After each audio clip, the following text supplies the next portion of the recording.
And the whole time you're thinking, well, why didn't God just tell him? You know, like if he can talk to Moses in a burning bush, he really need to be going over there to Pharaoh, really, and talking to him directly. But I don't really know. I've asked this question to a few people. Let's be real. One of the answers I remember, somebody said to me, well, but Pharaoh wouldn't have listened. He couldn't have heard God. It took a very faithful person to hear God. And I'm like, God made everything, but he can't holler? Like, what you mean? He can yell loud enough that Pharaoh could hear him, so I just feel like that's just an excuse. People making lots of excuses for God. Well, wait, what's the excuse? That he didn't talk to the Pharaoh directly? Well, maybe, Moses is like the Jewish representative, so he's got to represent, I mean, I hear you and I see you, but Moses didn't ask for that. Totally. Like, at all.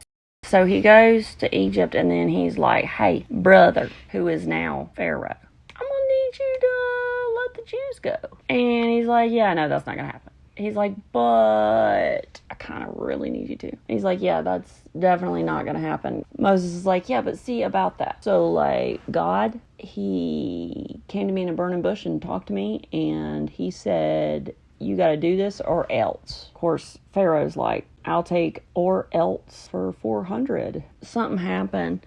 I don't know. Something about a bunch of locusts came through. Oh, yeah. And just killed everything. So that was the first thing. Yeah, the plague. And then there was the frogs that came through. Yep. And all that, which, weird flex, God. Frogs?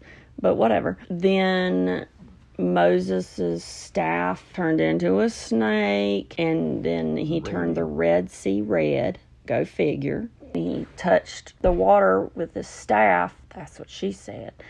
And, honey, it just turned to blood, and they still didn't listen. And I think the worst of the worst is when he went around and told the Jews, like, okay, tonight, make sure you take a lamb's blood and put it over the doorway.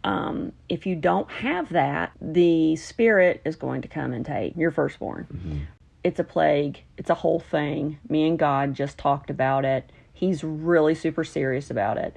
So I desperately need you to, like, put the blood over your doorways, because otherwise your firstborn is out of here, Linda. So the spirit passed over the doorways of the Jewish people and went in and wiped out all the Egyptians' firstborns. And so Pharaoh, super upset. He only had one little boy. Honey, deader than a doornail. But he let them people go, I guess, in his grief or something. And then that's when God parted the sea with Moses' staff. God brought them all the way to the other land, okay? Parted the dadburn ocean, so they didn't even have to get their feet wet.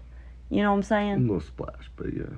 I mean, maybe not. Maybe not. At this point, God can do anything. Yeah. He's splitting the water. Why not put carpet down? If I ever do get to heaven, I'm going to tell Moses, he was my 10 boyfriend my whole life. I feel Moses' issues. I see. Trouble speaking to the crowds, needing to go away for a couple months, giving people rules. I mean, hyper-focusing, because to chisel that much on something takes a lot of hyper-focusing. So, I mean, I think Moses and I would have really got along. But I just want to know, did he ever get that sheep back?